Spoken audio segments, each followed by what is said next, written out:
ഈശോമിശിഹായ്ക്ക് സ്തുതിയായിരിക്കട്ടെ. വിശുദ്ധ മർക്കോസ് അറിയിച്ച സുവിശേഷം 9-ാം അധ്യായം 29-ാം വാക്യം. പ്രാർത്ഥന കൊണ്ടല്ലാതെ മറ്റൊന്നുകൊണ്ടും ഈ വർഗം പുറത്ത് പോവുകയില്ല. പിശാചു ബാധിച്ച ബാലനെ സുഖപ്പെടുത്താനായിട്ട് സാധിക്കാതെ പരാജയപ്പെട്ടിരിക്കുന്ന ശിഷ്യന്മാരെ വിശുദ്ധ ഗ്രന്ഥത്തിൽ നമ്മൾ കാണുന്നുണ്ട് അല്ലെ.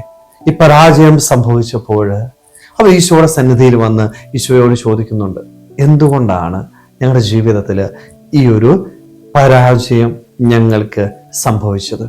എന്തുകൊണ്ടാണ് ആ പിശാചിനെ പുറത്താക്കാനായിട്ട് ഞങ്ങൾക്ക് സാധിക്കാതെ പോയത്?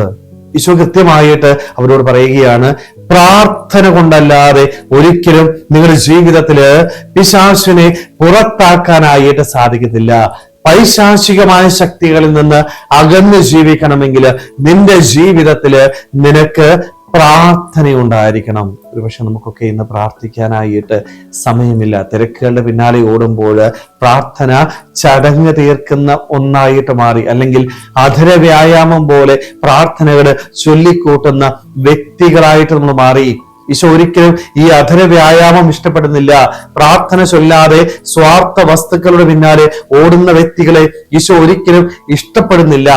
പ്രാർത്ഥന മാറ്റിവെക്കുമ്പോൾ ഒന്നോർക്കുക, പൈശാചികമായ ശക്തികള് നിന്റെ ജീവിതത്തിലേക്ക്, അത് നിന്റെ വ്യക്തിപരമായ ജീവിതമായിരിക്കാം, നിന്റെ കുടുംബത്തെ പൂർണ്ണമായിട്ട് അത് നശിപ്പിക്കും. സ്നേഹമുള്ളവരെ, അതുകൊണ്ടാണ് ഈശോ കൃത്യമായിട്ട് പറയണേ, നീ പ്രാർത്ഥിക്കേ, നീ ഉപവസിക്കേ, നീ ദൈവസന്നിധിയിൽ തപസ്സിരുന്ന് പ്രാർത്ഥിക്കുമ്പോൾ മാത്രമേ നിന്റെ ജീവിതത്തിലെ ചില വഴക്കദോഷങ്ങളും ചില ദുശീലങ്ങളും കടന്നു പോവുകയുള്ളൂ.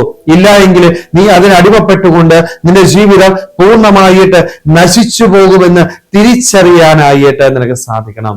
സ്നേഹമുള്ളവരെ, നമ്മുടെ ജീവിതത്തിൽ ഈ പ്രാർത്ഥന ബലമായിട്ട് എനിക്കുണ്ടോ? പ്രത്യേകിച്ച് നോമ്പുകാലത്തിലൂടെ നമ്മൾ കടന്നുപോയ നോമ്പുകാലത്തിന്റെ ബലം എന്ന് പറയുന്നത് ഉപേക്ഷിക്കലുകൾ മാത്രമല്ല, മറിച്ച് ദൈവസന്നിധിയിൽ ഇരിക്കാൻ പറ്റണം. ഈശോ എന്താ ചെയ്ത്? 40 ദിനരാത്രങ്ങൾ ഉപവസിച്ചു. ഉപവാസം മാത്രമാണ് ചെയ്തത്. അവൻ ദൈവസന്നിധിയിൽ ഇരുന്ന് പിതാവായ ദൈവത്തെ കേട്ടുകൊണ്ട് പ്രാർത്ഥിക്കുവാനായിട്ട് തയ്യാറായി. സ്നേഹമുള്ളവരെ, നമ്മുടെ ജീവിതത്തിലും ഈ പ്രാർത്ഥന ഒരു ബലമായിട്ടുണ്ടായിരിക്കട്ടെ.